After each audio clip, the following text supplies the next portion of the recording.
Okay, so today we're gonna make two things. We're gonna make the pizza dough and we're gonna make the pizza sauce. So we'll start with the sauce, and here's what you need to start. In dough, there's only really 4 ingredients. It's flour, salt, yeast, and water. I use a little bit of sugar as well, not for flavor, but just to feed the yeast when we're letting it bloom. So it's technically here 5 ingredients, but you don't have to use the sugar. It just seems to work a little better. Okay, so as far as tools go, a measuring cup, which is more just to hold water. We're not really measuring with it. I'm gonna use the KitchenAid mixer, which is back there, the bowl, the hook. A rubber scraper is usually handy. Another bowl to let the yeast bloom in there, and a scale. A scale is usually easier to do than specific measurements with like measuring spoons or measuring cups. So I start with, I use 00 flour. Any 00 flour generally works, but it's the 00 deals with the finest of the flour, and this is known as a flour that is good for pizza dough, and this flour actually comes from Italy. So I start with, this is a 1 kilogram bag of flour, so I just use that. And we're gonna make a 60% dough, which means that the water that goes into it is 60% of the weight of the flour. So if we have 1 kilogram or 1,000 grams, we need 600 grams of water. Okay, so we'll put the flour in the bowl. And there's some flour on the outside of it, so if you have a bag like this, just be careful that you don't get flour everywhere needlessly and end up with more of a mess. And then pour kind of slowly so you don't generate a bunch of dust.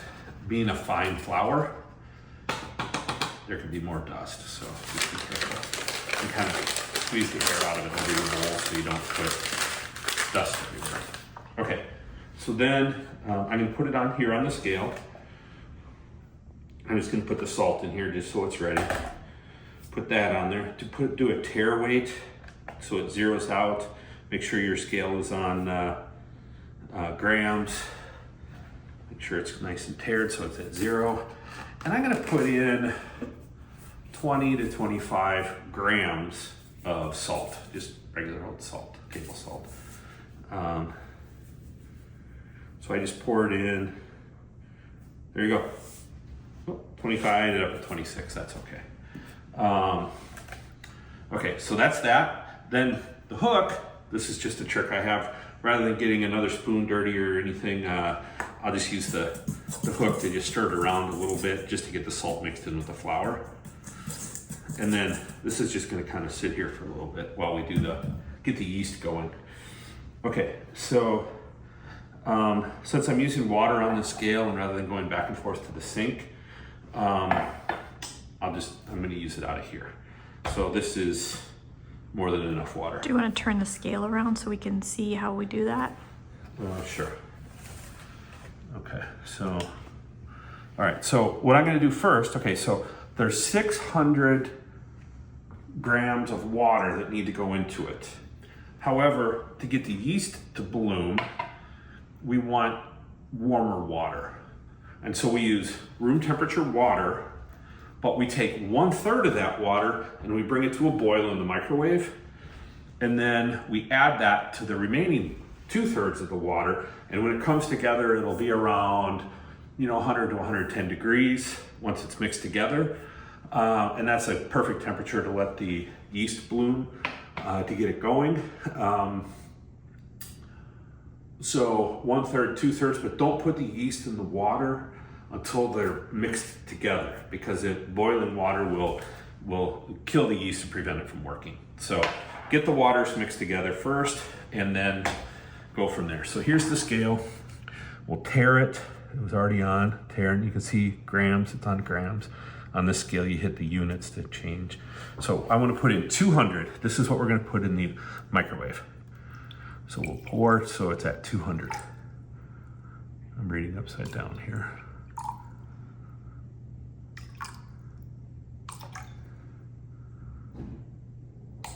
There you go, close enough, 203. Okay, now we want to balance it out to 600, so we need 400 here. Oops, need to tare, so it gets to 0. I was 3 over on the other side, so I might take 3 off here. So 400 minus 3, that'd be 397. But I mean, this is not, you know, I mean, if you're a little couple grams off here and there, it's not a big deal. They're talking small amounts.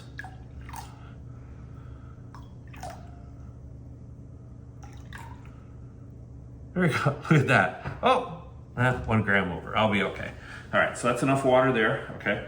So now this water, we're gonna put in the microwave until it boils. Okay, the water's boiling now, so we'll take it out of the microwave. And we're gonna pour it in just the room temperature water. And the two combined will be approximately the right temperature. So I need a other tool that could be useful as a whisk. So I'm gonna put this back on the scale. I wanna turn it on. Units to grams, we're gonna tare. Actually, okay, so here, right here, before I put the yeast in, I'm gonna put in a little bit of sugar, just like, 1-2 tablespoons. It's only to help feed the yeast while it's blooming. It's not to change the flavor of the dough at all. Okay, so, okay, because yeast works by turning, creates a chemical reaction, produces CO2, and makes bubbles in your dough. Also makes alcohol. So now we want, well, let's go to 25 grams of yeast. You don't have to use that much, but like if you're gonna let it sit overnight, see, there, that's close enough. If you're gonna let it sit overnight, you'd probably half that. You could do like 10 to 15 grams. Us, today we're gonna, we're planning on using this dough today. So if you use, which it's better if it sits overnight, but if you need it to work fast, just put in a little more yeast. So 25 grams will do it. Then just kind of stir it up here, make sure keep as much of the yeast inside the water as you can, and give it a good mix. Then we're gonna let it sit, and it's gonna bubble. Now don't put this in there because this is clean, because all you had in there is water. So once that's dry, you can put it away. We're going to let this sit. We'll clean up this stuff, and then we'll start on the sauce while this blooms. So, all right. So now we're going to make the sauce while we wait for the yeast to finish blooming. That takes about 5 to 10 minutes. So I'm going to go ahead and I take my pan here. Here's all of our ingredients. You could use a stock pot or a saucepan as well, but typically what I like to do is brown sausage in here first and get it nice and crispy. We want the crispy bits. And then when I'm done with the sausage, I just use the same pan. And I'll dump out the grease if there's any grease, but I'll leave any brown stuff in the pan because then it might add to the sauce. And we blot the sausage. Yeah, we blot the sausage pretty strongly. So, okay, but what we're gonna use is olive oil, extra virgin olive oil, just a little bit of red pepper flakes, Italian seasoning, and we'll let those sit in the oil for a little bit, as well as the black pepper. We'll let those kind of heat up in the oil a little bit to infuse the oil with the pepper and the Italian seasoning. We've also put in some smoked paprika.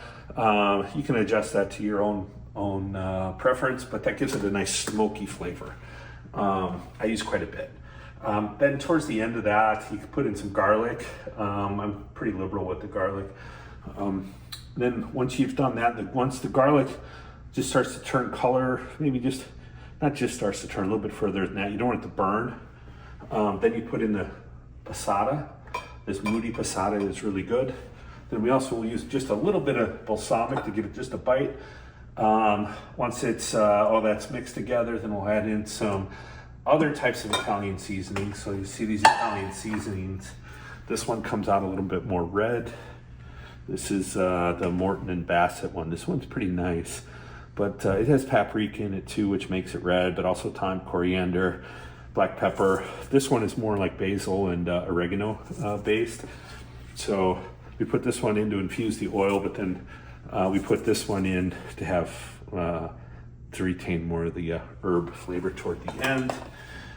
Then towards the end, you salt to your preference. I use this truffle salt. I like the truffle salt. It doesn't take a whole lot. So if you're not a huge fan of truffle, it's not a big deal because it doesn't put too much truffle flavor in it, but you put in a little bit of that, it seems to finish it off pretty nicely. So we'll start by getting the oven or the stove going here. There's kind of a medium heat, not too high, but not too low. Let the pan heat up. You might turn it on high first just to get, before you put anything in, just to get the pan heating up a little bit. But so let's see, we can take a peek at the yeast real quick over here. Let's see, starting to get some bubbles on top of it here. That shows it's working. You might feel it getting a little warm. It's a little warm to begin with because of we heated up the water, but this is a little warmer than it was. And if you smell it, it smells like bread.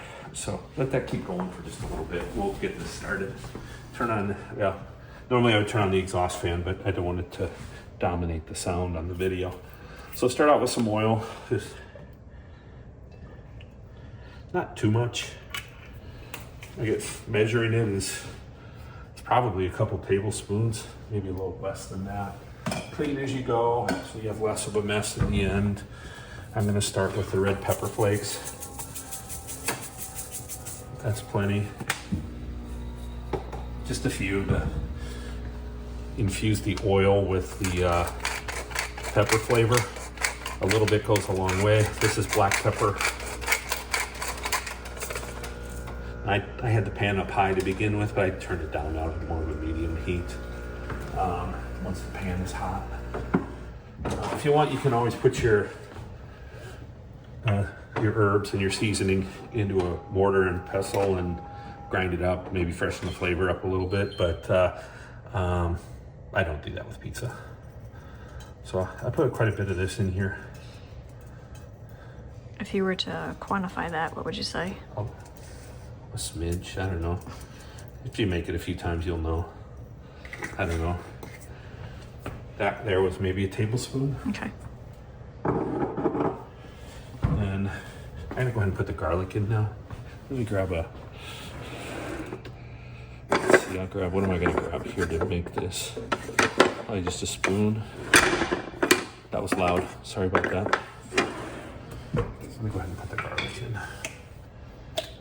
Shake it down. I'm using this garlic, it's minced. You can also use fresh garlic. This is really easy to have on hand.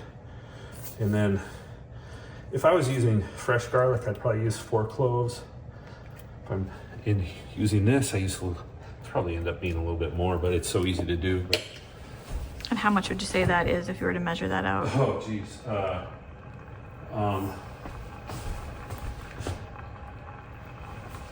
I don't know, not quite 2 tablespoons. Okay. Okay. Here it's sizzling.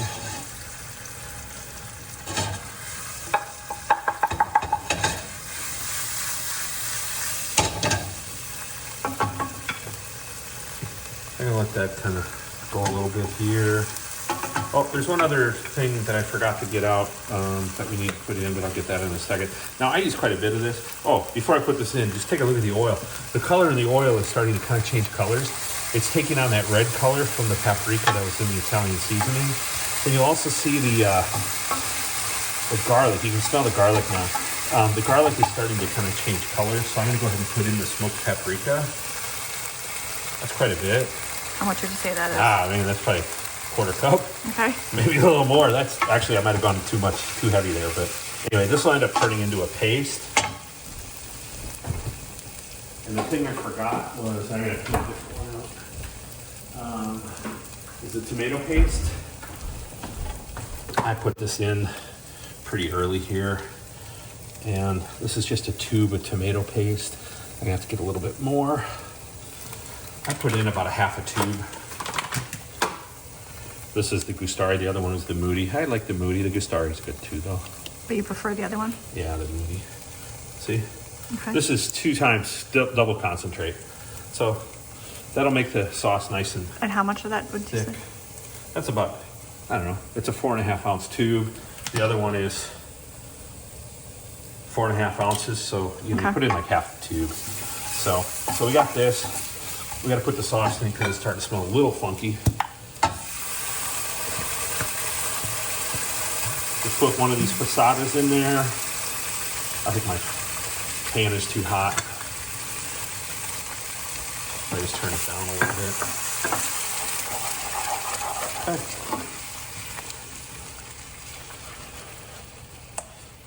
How's the yeast doing? It's getting foamy. Okay. So we get this in here. You can do it with just one, but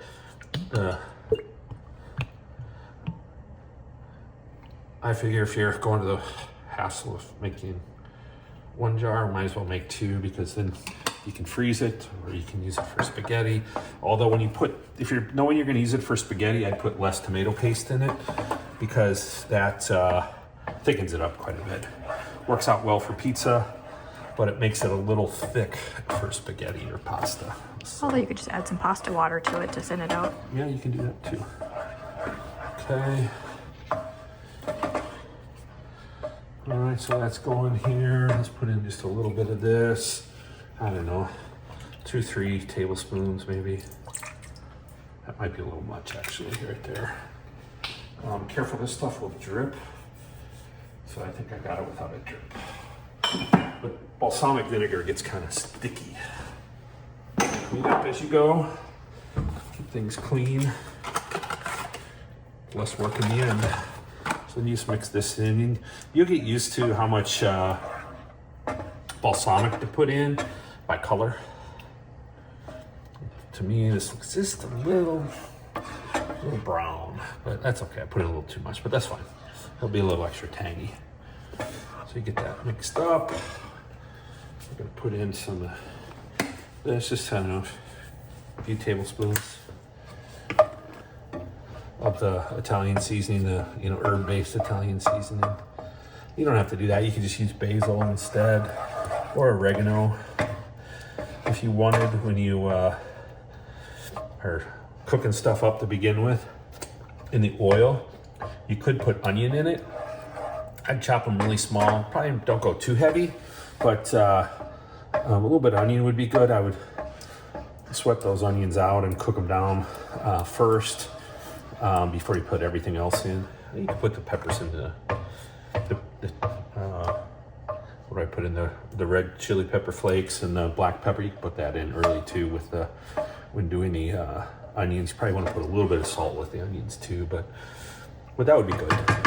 So we just need to let this kind of sit for a little bit. We're gonna need a little bit of salt. I'll put just a tad in now. We might need more later, but How much was that? what's that? How much was that? I don't know. I shook it maybe 3-4 times. Okay. I want to go more than a half teaspoon. If you're not using truffle salt, would it change It'd be the the amount? same amount. Okay.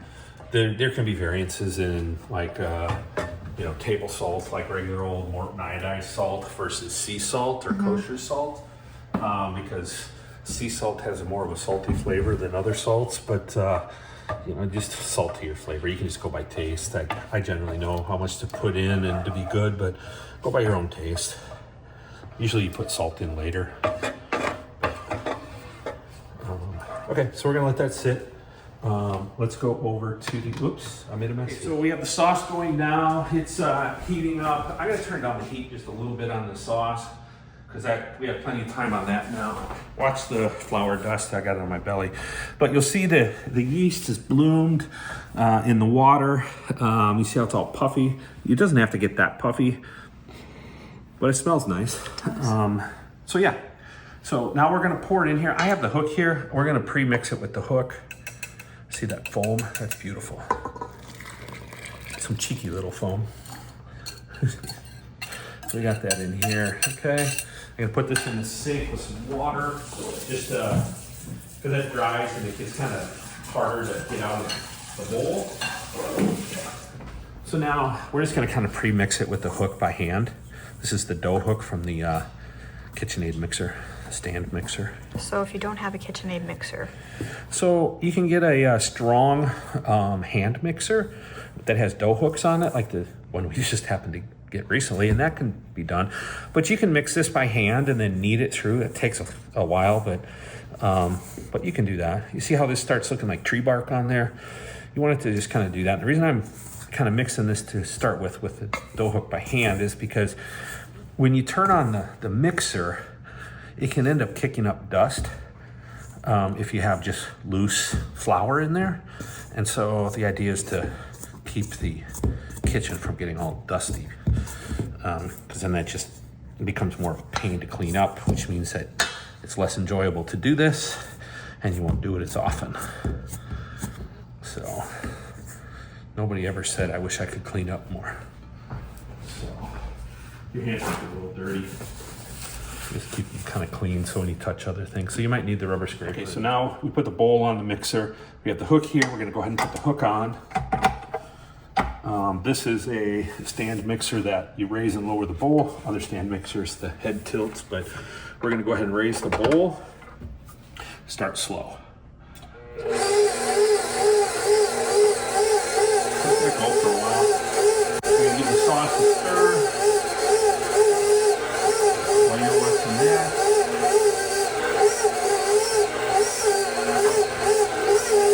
So you see it's not kicking up dust, even though there's a little bit of loose flour down there, but so I'm gonna speed it up one notch. I'm on just one right now. I'm gonna go up to 2.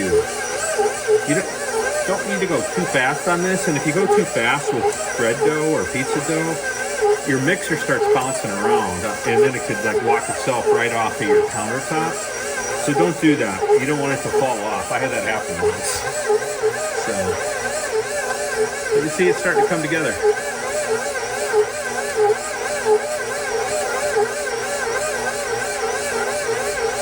Just let it go for a while.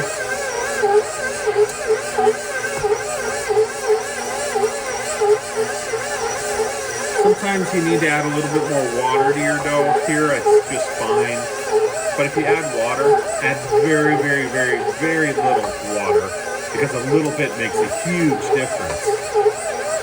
But this one's mixing up just fine. Let it knead through. Now, if you were doing this by hand, you would have to do this. This would be a lot of muscle. And if you're not very tall, it's a lot of work and an uncomfortable height.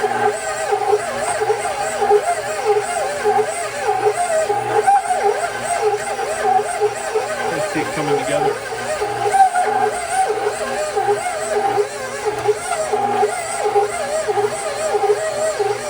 You can hear how hard the mixer's working, so just think if you're doing that by hand.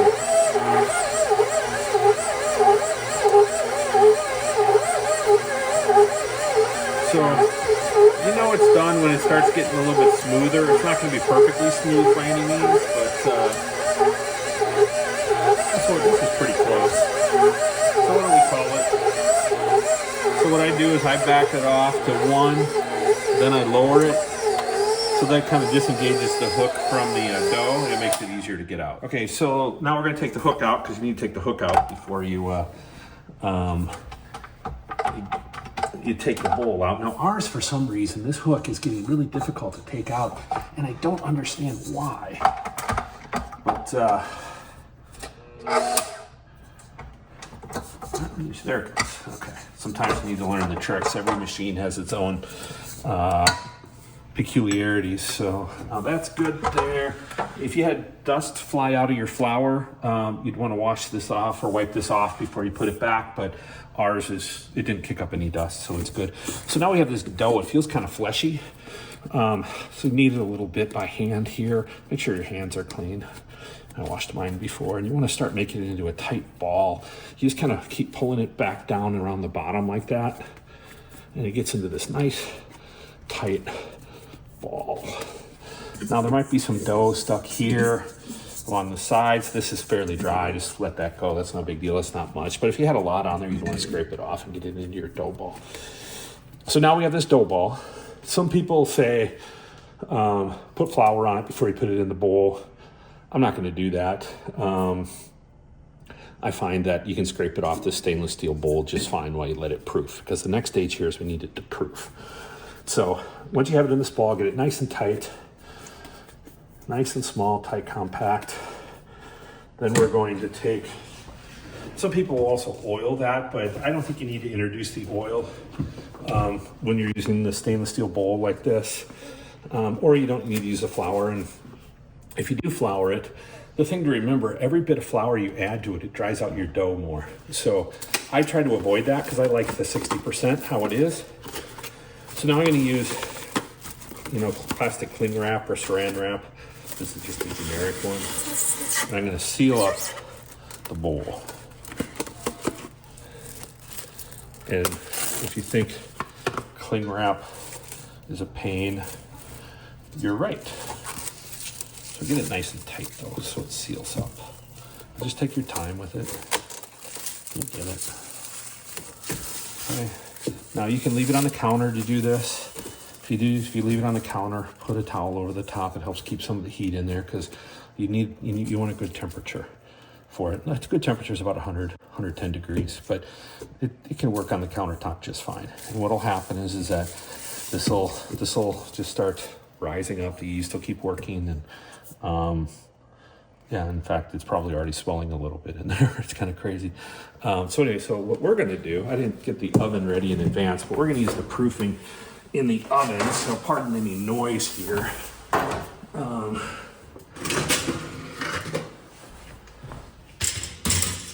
I'm just going to put it in the oven. I'm going to use the proofing setting,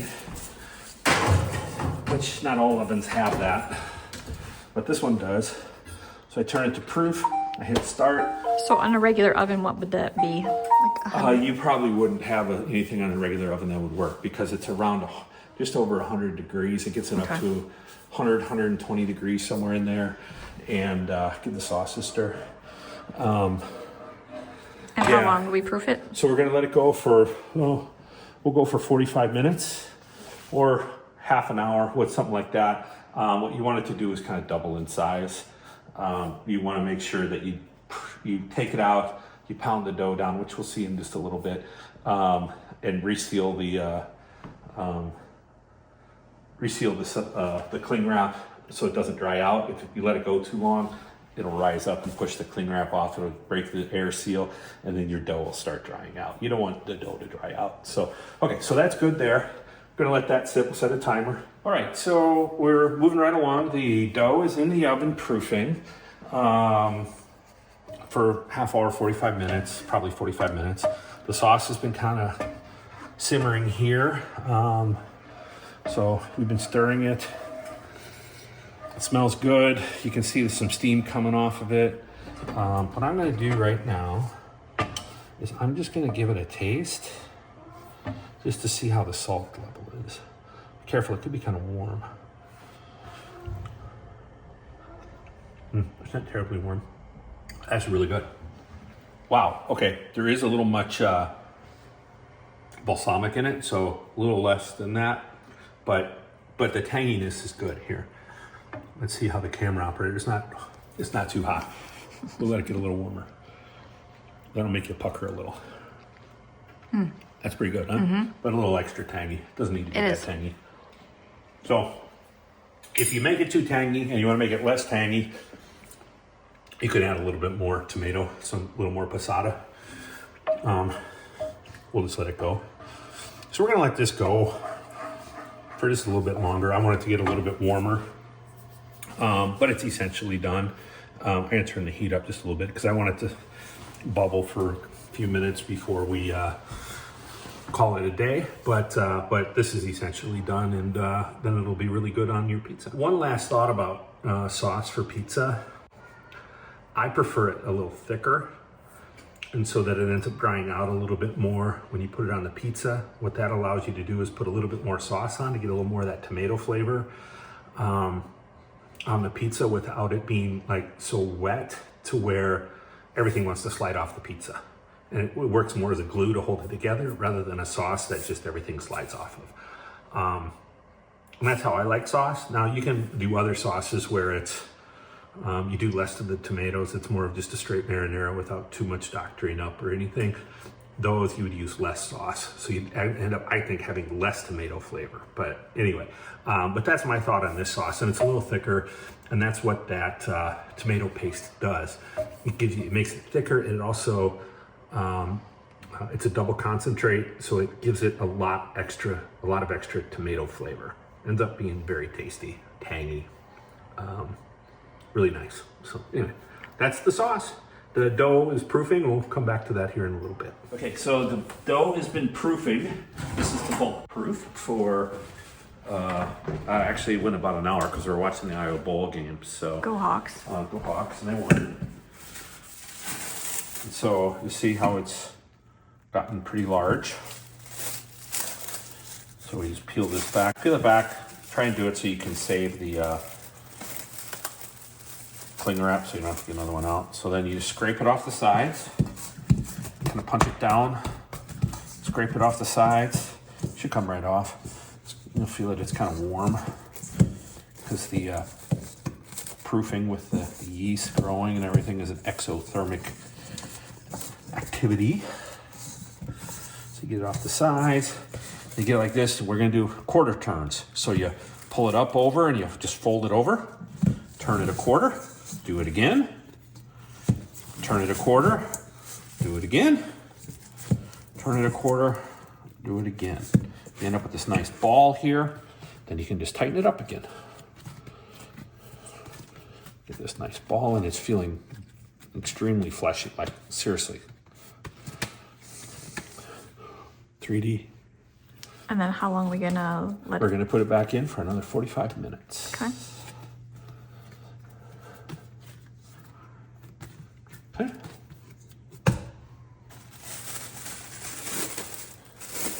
The oven is still on the proofing setting. If you can salvage this and use it again, great. Otherwise, just get another piece out. You want to make sure you seal it still.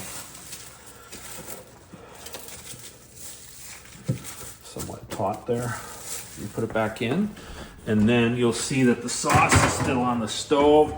We finished heating it up. What we're gonna do now, if you're gonna use it right away, you can just wait, but we're not gonna use it for a little bit, so we're gonna put it in the fridge. So we'll put it away for a while until we're ready to make pizza. Okay, so this is after the second 45 minutes. You'll see it's really growing now. So we're gonna turn it again. See, it's getting kind of wispy in here now. It gets, the gluten's formed and it's really soft. So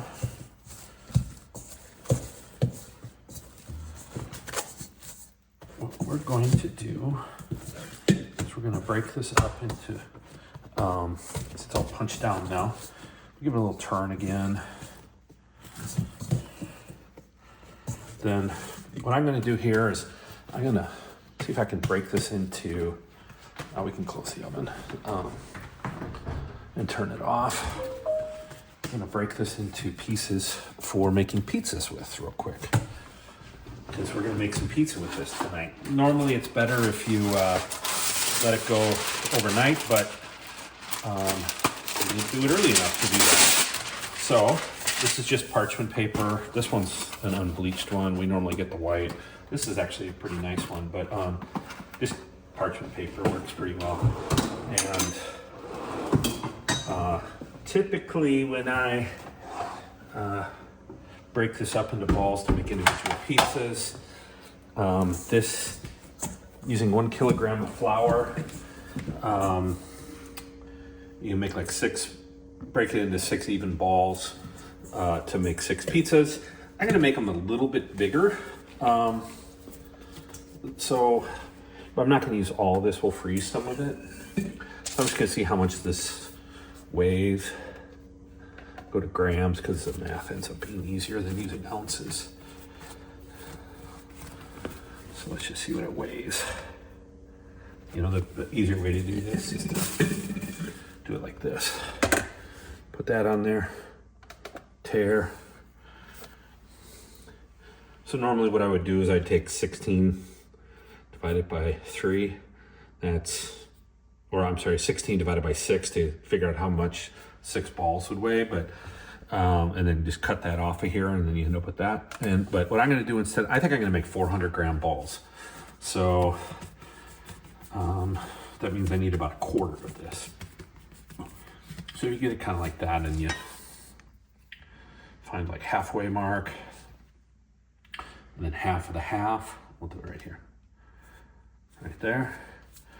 So use a sharp knife, just don't cut yourself. And if you kind of pull it away as you cut, it breaks pretty nicely. Okay, let's see how much this weighs.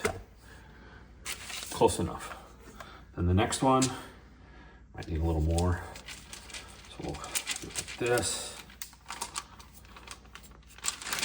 That's gonna be more than 400. That's too much. So what we'll do is we'll just take a little bit off of it.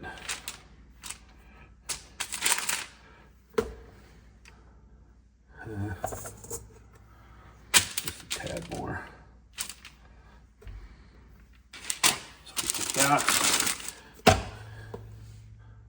Yeah, close enough on the first one. I added that 20 grams to it. So then you just make a ball out of this. And then this is the second one I was cutting. 420 here. I'll just do this real quick. Just a tad. Yeah, 400, close enough right there. We'll make another small ball out of this one.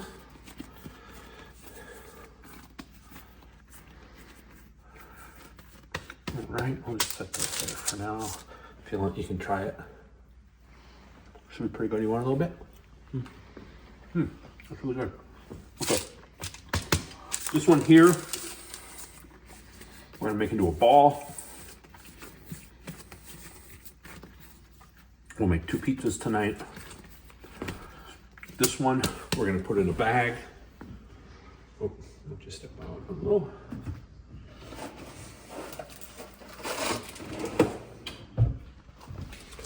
One bag. I'm gonna put keep it in the bag. Watch this. I don't want it to stick. So when it comes out, it's good. Put a little bit of spray in there. And then drop it in. Just to keep it from sticking to the bag. And we should be able to freeze this. All right, so these 2 balls, you can see they've already started growing. That's the yeast. So we need to let it kind of relax for a little bit. So I'm gonna put some flour on them. And you get them covered. Doesn't take a lot of flour, but give it some.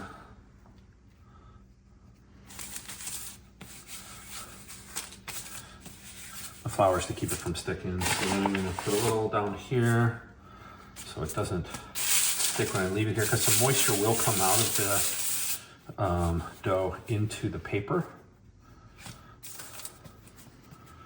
And then just put a little bit more of it. And I need to cover them. We're gonna let them sit for a little while until we're ready to make it. So we're gonna cover them up right here, and that should keep them from getting dried out. And so we can just let them sit for a while when we have our dough in the bag. We're gonna put this in the freezer for another time, and we're good to go. Then we'll clean it. Okay, so the oven, we're gonna want it at 500 degrees, but before we turn it on, we wanna make sure that we have our stones in here, and then we have enough room to be able to get in and out and maybe get the crumbs or whatever off of the... Did I make it? No. Anyway, yeah, there's some stuff on the stone, so I'll clean those off real quick. But the stones, I have 2 in here. You want to put them on the bottom rack. Don't rest them on the bottom of the oven. But 2 stones, you can go with 1 stone, that's fine. But 2 stones lets us do 2 pizzas at once. And then make sure there's enough room so you can get in and out real quickly. The oven will be super hot because you're going to set it at 500 degrees. And then in this oven, it takes 7-8 minutes, maybe a little longer. You need to adjust it a little bit based on toppings and how often or how long you had the oven door open when you were putting them in and so on, how much you open the oven door in between putting them in and taking them out. Some ovens heat up faster than others too. So yeah, so that's what the oven's gonna kind of look like. I'm gonna go ahead and preheat it. I gotta clean this mess off of the stones before I do that though, because once it's hot, you'll get burned. So anyway, that's what the oven's gonna look like. All right, so now we're gonna roll out our dough, or stretch the dough, I should say. So I'm making 2 pizzas, so I'm gonna take 2 pieces of parchment paper. I'm gonna need a little bit of flour.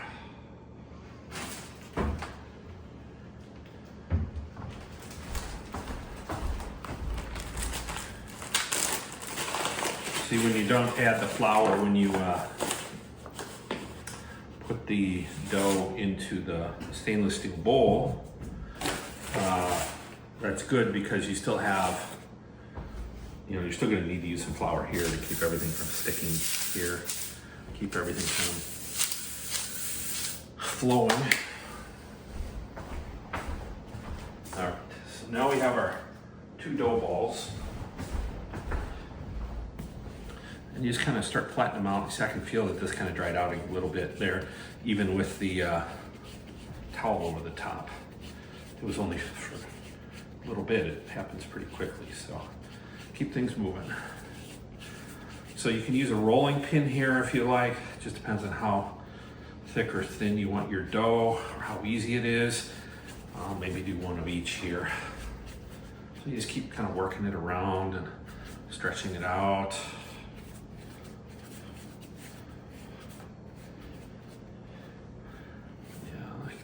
And just keep going. The weight of it will help stretch it out a little bit itself. If you see, it just keeps getting a little bit bigger. You can twirl it over your head if you want, like that. Just be careful you don't get it too thin in any one place. So this one's going to probably end up being a little bit thicker than the other one. The other one I'll use a rolling pin on, but I might use one on here. Use it on here as well, but just keep pressing it out. Stretch your fingers when you press. Kind of grows pretty good. If you get a thick spot, just press it down. Every so often, you might need a little more flour. Just a little. It's a happy little pizza. See, look at that. Looking pretty good. Yeah, that's probably good. Right there. This one will get a little puffy, maybe a little more. Each time you toss it, it's gonna get a little bigger, but it can get a little thinner. Because right here, the dough's a little thinner, so I'm gonna let that one go. We'll let that one go. So this one, now, let's get this one going. Even if you're gonna use a rolling pin, just start kind of flattening it out, You get a lot just by pressing it with your hands. Just start getting it going. You can stretch it like that. The goal is to get it all pretty much the same thickness.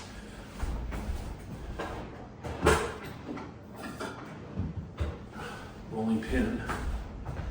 Let's put maybe just a little bit of flour on it.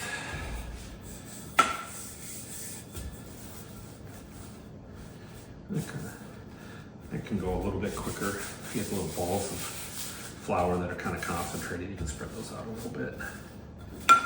See, start spreading it out. And you can cross the whole thing, or if there's a spot that needs to come out a little more, you can just use the corner and pull out that part. Just keep rotating it and going along. You can flip it over. When you do it like this, you can get like a more uniform shape in your pizza if you're looking for that. But it's best to have the dough at room temperature when you're stretching it. If it's cold, it takes longer, it's harder, it's more elastic. Also, you want to let the dough rest a little bit before you stretch it, because you need to let it just relax a little bit. That kind of sounds like a silly thing probably, but at the same time you'll understand it a little bit more once you've done it a couple times. Okay.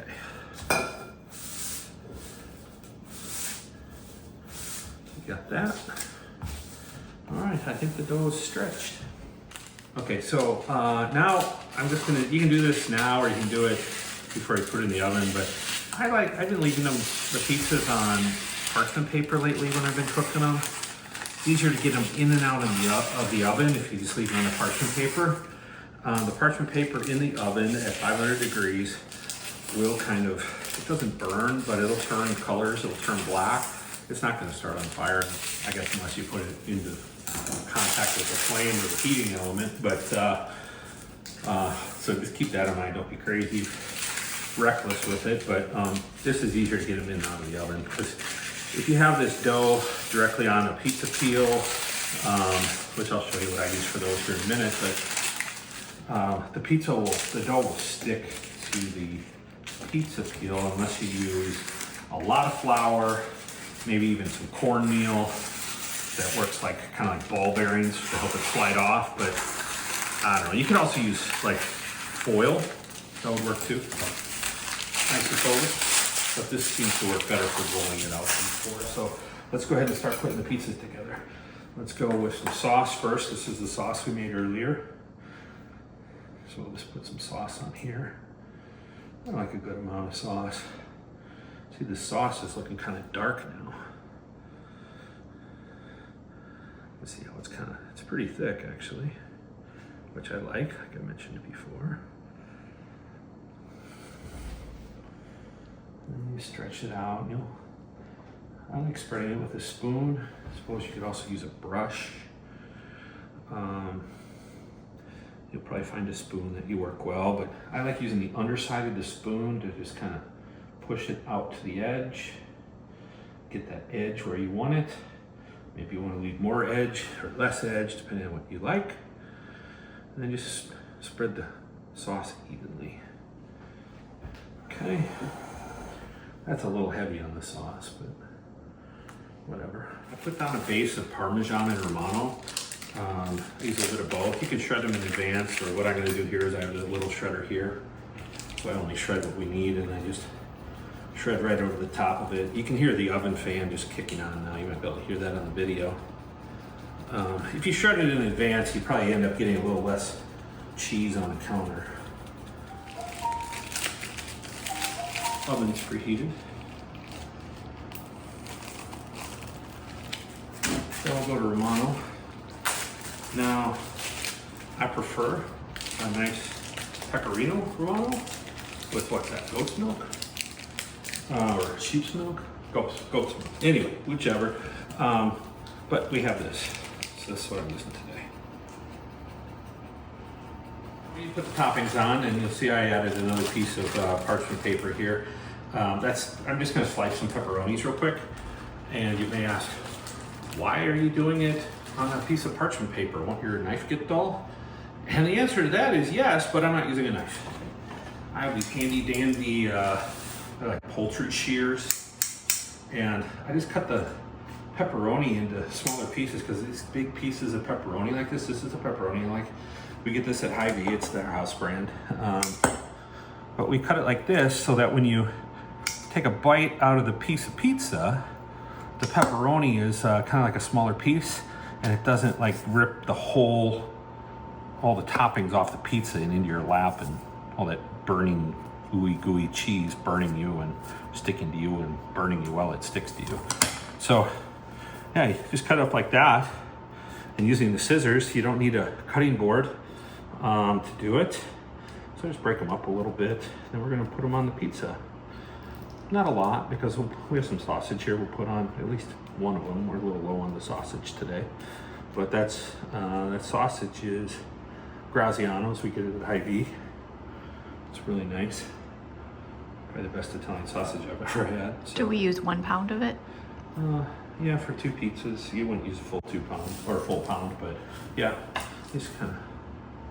So then we just start putting the pepperonis on. You put them on however you like, but You could have them overlapping or not, or however you like it, however many pepperonis you like.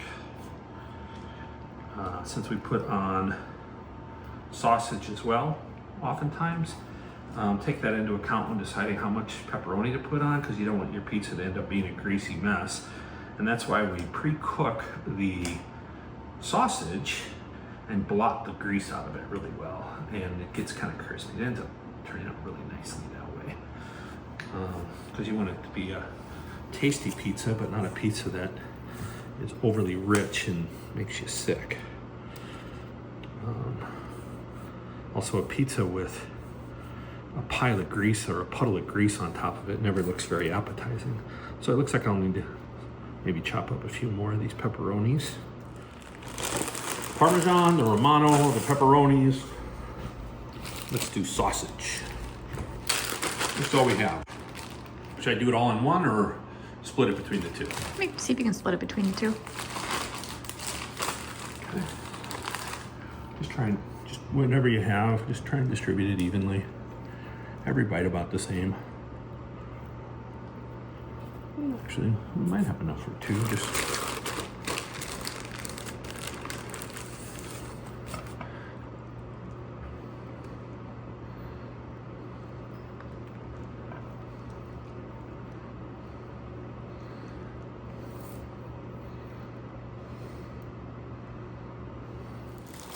So we use fresh mozzarella. These are the pearls. You don't have to use the pearls. You could use, other mozzarella. And but these pearls are nice because they're already broken up. You don't need to break them up. If you use it like a big fresh mozzarella ball, you'll need to tear it apart. This makes it really easy. Helps you distribute the cheese a little bit more evenly when you do it like this. And you'll decide how much you want. Sometimes less is more, because that sauce will cook down real nice and keeps it from being overly rich if you avoid putting too much on. But try and push the toppings out to the edge of the sauce and to where it meets the crust. Otherwise you have a center-loaded pizza and it cooks kind of funny. Having your toppings evenly distributed helps it cook a little bit more evenly too. It's looking pretty good. Don't worry, we'll put a little more cheese on it. So we have one more type of cheese to put on here. This other type of cheese is high temp cheddar. The problem if you put regular cheddar on it is regular cheddar tends to melt kind of funny. So if you do use regular cheddar, just careful how much you use. It'll melt funny and it'll be really greasy. This high temp cheddar, it's processed, so it's kind of weird to be using that on here because we have all these other ingredients on here that are really nice, not processed much, but that one has a unique taste that kind of gives your pizza just a nice flavor. That high temp cheddar is nice. It melts nicely. It gives it a nice taste, and you're not using too much of it. So it works out really well. I wouldn't use a lot of it. That would be too much, but. And it's hard to find, so if you don't use too much, you can just freeze it. So yeah, to look for that, like a good Midwest meat counter might have it, like at a grocery store or a butcher.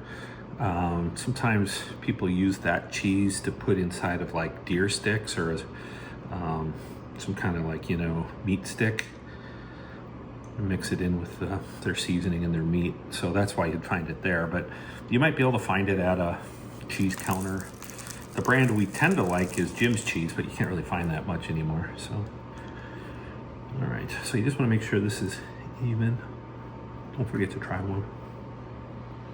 Okay. Gives it a nice little color too. Yeah, makes it look pretty. Sometimes, again, less is more. Don't go too crazy. I don't want to drop too much there, and try and get even disbursement. Yeah, that looks pretty good. So what we need now is pizza peels.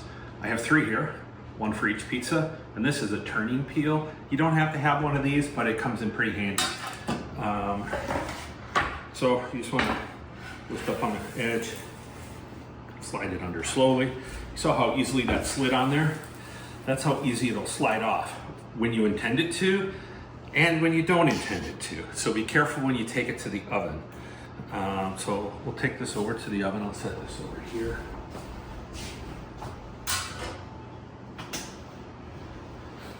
So these are a little bigger than normal, so I wonder if I could do 2 at a time. I may only be able to do 1. So I'll start with this one. It's a little bigger. So you can use, so with this, I should be able to just put it in like this. Just gentle. Right there. I'm going to see if I can do both at the same time. I might need to get that other peel out. Do it gently. Yeah, there you go. This is probably going to work. Halfway through, we're going to have to rotate it a little bit, though. That's what we use the other peel for. Okay, so now I'm going to use this turner, this pizza turner. So how long have they been in for? We've been in for about 5 minutes so far. You don't have to do this, but you'll see they're getting bubbly and ooey gooey cheese. I'm rotating it just a bit because making 2, it was really close to the side. You'll see I could probably also pull this paper out on that one. And I could probably do the same on this one too. Just be careful you don't burn yourself. The oven is super hot. They're close to the side though, so the crust could burn on one corner or edge there. You just want to avoid that if you can. So that's it. A few more minutes. All right, so it's been in for 7 minutes now. So let's see. Okay, so it's looking good. Oh, my glass is steamed up. So it's looking good. The crust is getting there. I think maybe just a little bit more time. I'm going to rotate it. You can see it got a little dark just on the edge there, just a little bit. Let's give it just a few more minutes. Okay, so this pizza peel has an edge right there. These are ready to take out. It's been a little over 7 minutes, so but you might use this one still to just help get it out because this is a little tight in here. Then you can have 1 pizza peel per pizza. You don't have to have 2. You can get by with 1. But you need something else to put the pizza on. Maybe it's a piece of parchment paper or another cutting board or something. But whoa, see, it's really slippery. I'll set that one in my lap. And if you're sure you're done, you can turn off your oven. And then you have 2 pizzas with good light on them for the picture. Well done, Jimmer. Yeah, it looks pretty good. Enjoy. A little bit of black on the edge isn't a big deal.